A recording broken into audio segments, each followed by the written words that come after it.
So, good morning. My name is Juriaan Ruijs from the Landlife company. I'm very glad to be here, the guest at the ICBA Institute.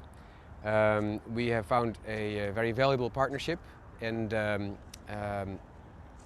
the purpose of this partnership is to demonstrate the use of the Cocoon for planting trees in the Institute, which we do without ongoing irrigation. So the big vision of us is that water is getting more and more scarce, of course, on this planet, and we need to find ways to plant trees, to bring back nature, to plant trees without the use of water. So what we have done is today brought our product, which is a biodegradable cocoon, and the product is carrying a little bit of water for the tree for the first year and a half.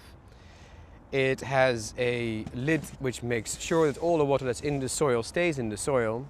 It also makes sure that there's no competition with weeds for the small tree. And this shelter, as you can see, protects the tree from the wind, from the sun, and from small animals. Now, the way that the water goes to the tree is through those two wicks. It's almost like an oil lamp. The wicks, they provide the water in very small quantities every day, about 1 cup to the tree, which is in the middle of this donut-shaped cocoon. So the tree will not die, which is of course the cause of the mortality in the first year of young seedlings, insufficient water. It will stay alive, but it will not be getting lazy and dependent on the water that we give them. So the trees will still make long, deep and wide and fine roots to find nutrients and to find water in the soil. Today we will start the experiment, so it's an exciting day for us.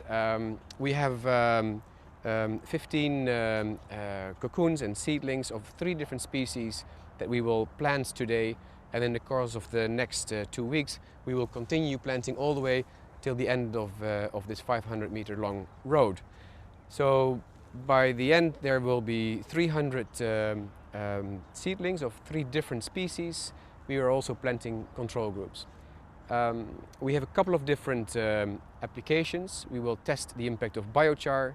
We will test the impact of zeoplant material to improve the water retention in the soil, and the biochar adds additional nutrients. Now the way it works is, as you can see, we've already dug the holes. Yesterday night they were watered, so we start with a well moistured soil, and we will put the seedlings in the middle of this hole, and we'll put this cocoon over the seedling on the hole. We will add some soil enhancers to the seedling, which is a mix of bacteria and fungi, we call them mycorrhiza, that form symbiosis relationships with the plants. So the seedling will be here in the middle. The lid will go, after we put the water in, on top, and then the shelter goes on top of the cocoon.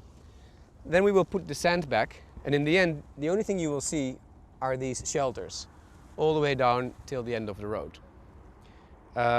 We will cover it up, and then we will walk away, and there's no maintenance required afterwards. So the trees will start to invest most of their energy in the roots, and then when the roots are established, the trees will grow, and after the summer we can already see big differences between the control group and the trees that were planted with the cocoon. The species that we use are native indigenous trees to the Emirates. So a tree that consumes more water than what the environment here can provide will in the end always die unless you irrigate.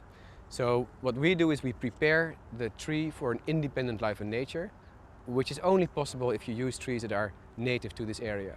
So you should think of acacia trees, the neem trees, the gaff trees. Those kind of trees are, you can find them actually in the desert. There's not many, but you can still find those trees, and those are the ones that we will be planting here. And we know if we get them through the first 1-2 years and they are sufficiently large and the roots have established, they will survive like any other natural tree in this part of the world.